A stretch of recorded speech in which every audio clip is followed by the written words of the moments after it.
जय मसीह सबै प्रियहरूमा, आज यहाँहरूका माझमा यूहन्नाले लेखेको सुसमाचार 6 अध्याय पढ्नेछु। यहाँहरू हुनुहुन्छ सरिताको साथमा। अध्याय 6। यूहन्नाले 5000लाई खुवाउनु भएको। यी कुराहरू येशू गालिल अर्थात् तिबेरिया समुद्रको पारिपट्टि जानुभयो अनि एउटा ठुलो भिड उहाँको पछि लाग्यो, किनभने उहाँले रोगीहरूमाथि गर्नुभएका चिन्हहरू तिनीहरूले देखेका थिए। येशू डाँडामाथि जानुभयो र आफ्ना चेलाहरूसँग त्यहाँ बस्नुभयो। यहुदीहरूको चाड अर्थात् निस्तार चाड नजिक थियो।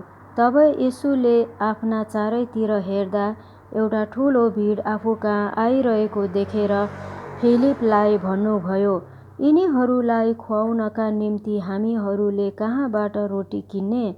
उहाँले तिनको जाँच गर्नलाई यो भन्नुभएको थियो, किनभने उहाँले जे गर्न लाग्नुभएको थियो सो उहाँलाई थाहा थियो।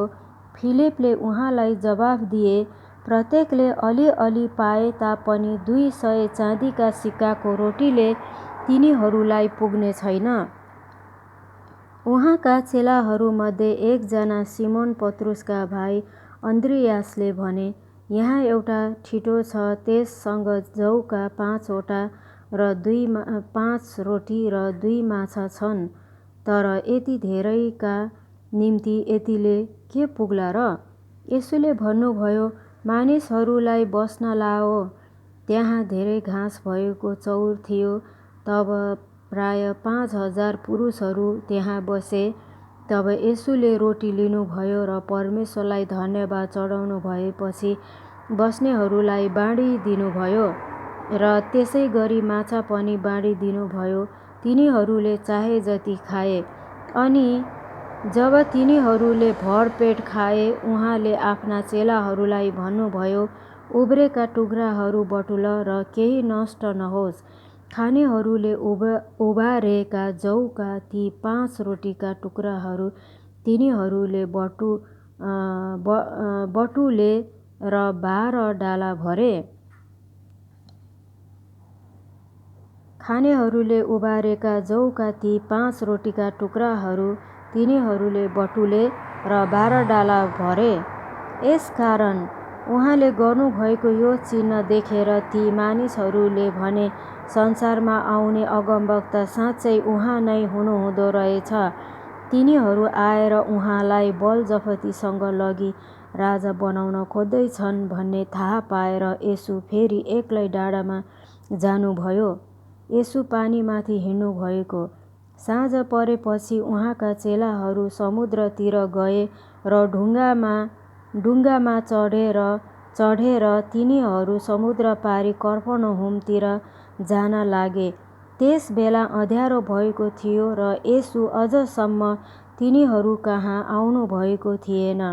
अनि ठुलो बतास चलेकोले समुद्रको छेउ उर्लन लाग्यो। समुद्रको छाल उर्लन लाग्यो। 5-6 किलोमिटर डुङ्गा खियाएर गएपछि तिनीहरूले येशूलाई समुद्रमाथि हिँडेर डुङ्गाको नजिक आइरहनु भएको देखे अनि तिनीहरू डराए। तर उहाँले तिनीहरूलाई भन्नुभयो, म हुँ, नडराओ। तिनीहरूले उहाँलाई खुसीसाथ डुङ्गामा राखे र तिनीहरू गइरहेको ठाउँमा डुङ्गा तुरुन्तै आइपुग्यो।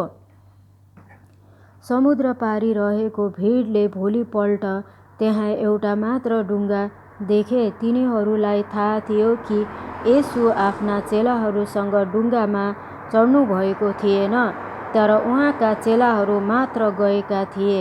तब तिबेरियासबाट अरू डुङ्गाहरू त्यस ठाउँको नजिक आए जहाँ प्रभुले धन्यवाद चढाएपछि तिनीहरूले रोटी खाएका थिए।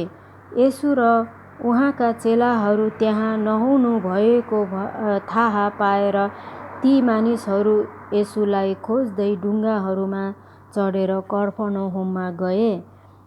जीवनको रोटी। तिनीहरूले उहाँलाई समुद्र पारी भेटाएर उहाँलाई सोधे, रब्बी, तपाईँ यहाँ कहिले आउनुभयो? येशूले तिनीहरूलाई जवाफ दिई भन्नुभयो, साँच्चै म तिमीहरूलाई भन्दछु, तिमीहरू चिन्हहरू देखेर होइन तर अघाउन्जेल रोटी खाएको कारणले मलाई खोज्दछौ। नष्ट हुने भोजनको निम्ति परिश्रम नगर, तर अनन्त जीवनसम्म रहने भोजनको निम्ति परिश्रम गर, जो मानिसको पुत्रले तिमीहरूलाई दिनेछ, किनभने परमेश्वर पिताले उसमाथि आफ्नो छाप लगाउनु भएको छ। तिनीहरूले उहाँलाई भने, परमेश्वरले चाहनु भएको काम गर्नलाई हामीले के गर्नुपर्छ? येशूले तिनीहरूलाई भन्नुभयो, परमेश्वरको काम यही हो, जसलाई उहाँले पठाउनु भयो उहाँमाथि विश्वास गर। यसकारण तिनीहरूले उहाँलाई भने, तपाईँ के चिन्ह देखाउनुहुन्छ, सो हामी हेरौँ र तपाईँलाई विश्वास गरौँ। तपाईँ के गर्नुहुन्छ?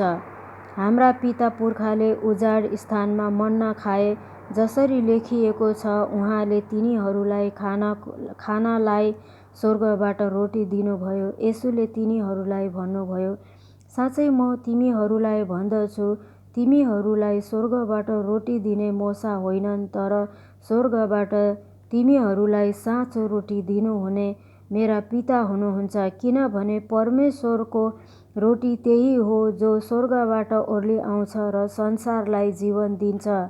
तिनीहरूले उहाँलाई भने, प्रभु, यो रोटी हामीलाई सधैँ दिनुहोस्। येशूले तिनीहरूलाई भन्नुभयो, जीवनको रोटी म हुँ, म बाहेक आउने भोकाउने छैन र येशूले तिनीहरूलाई भन्नुभयो, जीवनको रोटी म हुँ, म कहाँ आउने भोकाउने छैन र म माथि विश्वास गर्ने कहिल्यै तिर्खाउने छैन। तर मैले तिमीहरूलाई भनेको छु, तिमीहरूले मलाई देखेका छौ र पनि विश्वास गर्दैनौ। पिताले मलाई दिनुहुने सबै म कहाँ आउनेछन् र म कहाँ आउनेलाई कुनै रीतिले म त्याग्ने छैन। आफ्नो इच्छा पूरा गर्न र स्वर्गबाट ओर्ली आएको होइन। आफ्नो इच्छा पूरा गर्न म स्वर्गबाट ओर्ली आएको होइन, तर मलाई पठाउनु हुनेको इच्छा पूरा गर्नलाई आएको हुँ। र मलाई पठाउनु हुनेको इच्छा यो हो कि उहाँले मलाई दिनुभएकाहरूमध्ये कसैलाई पनि म नगुमाऊँ, तर तिमीहरूलाई अन्त्यको दिनमा जीवित पारूँ।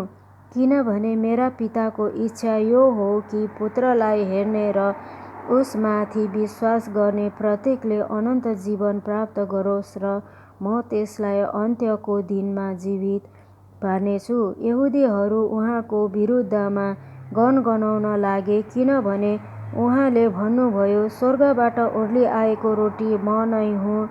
तिनीहरूले भने, के यो योसेफको छोरो येशू होइन? यसका बाबु र आमालाई हामी चिन्दैनौँ र अहिले यसले कसरी म स्वर्गबाट ओर्ली आएको हुँ भनी भन्दछ? येशूले तिनीहरूलाई जवाफ दिनुभयो, तिमीहरू आपसमा नगनगनाऊ। मलाई पठाउनु हुने पिताले खिच्नु भएन भने कोही म कहाँ आउन सक्दैन र म त्यसलाई अनन्तको जीवनमा जीवित पार्नेछु। येशूले तिनीहरूलाई जवाफ दिनुभयो, तिमीहरू आपसमा नगनगनाऊ। मलाई पठाउनु हुने पिताले खिच्नु भएन भने कोही म कहाँ आउन सक्दैन र म त्यसलाई अन्त्यको दिनमा जीवित पार्नेछु। मलाई पठाउनु हुने पिताले खिच्नु भएन भने कोही म कहाँ आउन सक्दैन र म त्यसलाई अन्त्यको दिनमा जीवित पार्नेछु। अनि ती सबैजना परमेश्वरद्वारा सिकाइने छन् भनी अगमवक्ताहरूका पुस्तकमा लेखिएको छ। प्रत्येक जसले पिताबाट सुन्छ र सिक्छ त्यो म कहाँ आउँछ। पितालाई कुनै मानिसले देखेको छैन, केवल उसले मात्र देखेको छ। जो परमेश्वरबाट आएको हो उसले पितालाई देखेको छ।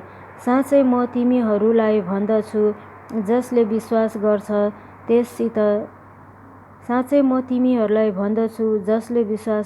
त्यससित अनन्त जीवन छ। म जीवनको रोटी हुँ। तिमीहरूका पिता पुर्खाहरूले उजाड स्थानमा मन्ना खाए, तापनि तिनीहरू मरेर गए। स्वर्गबाट ओर्ली आउने रोटी यही हो, जसले यो खान्छ त्यो मर्ने छैन। स्वर्गबाट ओर्ली आएको जिउँदो रोटी म नै हुँ। कसैले यो रोटी खायो भने त्यो सधैँभरि जिउनेछ र जुन रोटी म संसारका जीवनको लागि दिनेछु त्यो चाहिँ मेरो देह हो। तब यहुदीहरू आपसमा बहस गर्न लागे, यस मानिसले कसरी हामीलाई आफ्नो देह खान दिन सक्छ? येशूले तिनीहरूलाई भन्नुभयो, साँच्चै म तिमीहरूलाई भन्दछु, तिमीहरूले मानिसको पुत्रको देह खाएनौ र उसको रगत पिएनौ भने तिमीहरूमा जीवन हुँदैन। मेरो देह खाने र मेरो रगत पिउनेसित अनन्त जीवन छ र अन्त्यको दिनमा म त्यसलाई जीवित पार्नेछु। किनभने मेरो देह साँच्चै खाने कुरा हो र मेरो रगत साँच्चै पिउने कुरा हो। मेरो देह खाने र मेरो रगत पिउने चाहिँ ममा रहन्छ र म त्यसमा रहन्छु। जसरी जीवित पिताले मलाई पठाउनु भयो र म पिताको कारणले जिउँछु, त्यसै गरी मलाई खाने पनि मेरो कारणले जिउनेछ। स्वर्गबाट आएको यो रोटी त्यस्तो होइन, जिउनेछ। जसरी जीवित पिताले मलाई पठाउनु भयो र म पिताको कारणले जिउँछु, त्यसै गरी मलाई खाने पनि मेरो कारणले जिउनेछ। स्वर्गबाट आएको यो रोटी त्यस्तो होइन, जो पिता पुर्खाहरूले खाए तापनि मरेर गए। यो रोटी खाने चाहिँ सधैँभरि जिउनेछ।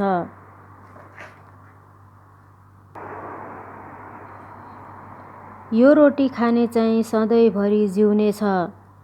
उहाँले यी कुरा कफरनहुमको सभाघरमा शिक्षा दिँदा भन्नुभएको हो। धेरै चेलाहरूले येशूलाई त्यागेका। यो सुनेपछि उहाँका चेलाहरूमध्ये धेरैले भने, यो वचन कठोर छ, कसले यो सुन्न सक्दछ र? तर उहाँका चेलाहरू यस विषयमा गनगनाउँदैछन् भनी जानेर येशूले तिनीहरूलाई भन्नुभयो, के यी कुरा तिमीहरूका निम्ति ठोक्करको कारण भइरहेछ? तिमीहरूले मानिसको पुत्रलाई जहाँ ऊ अघि थियो त्यहाँ उक्लँदै गरेको देख्यौ भने कि कसो? जीवन दिनुहुने आत्मा हुनुहुन्छ। शरीरबाट केही फाइदा हुँदैन। जुन वचन मैले तिमीहरूसँग बोलेको छु ती आत्मा र जीवन हुन्। तर तिमीहरूमध्ये कति छन् जसले विश्वास गर्दैनन्? किनभने विश्वास नगर्नेहरू को हुन् र उहाँलाई धोका दिने को हुन् भनी येशूलाई सुरुदेखि नै थाहा थियो। अनि उहाँले भन्नुभयो, यसकारण मैले तिमीहरूलाई भनेको हुँ, यदि पिताबाट दिएको छैन भने कोही मानिस म कहाँ आउन सक्दैन।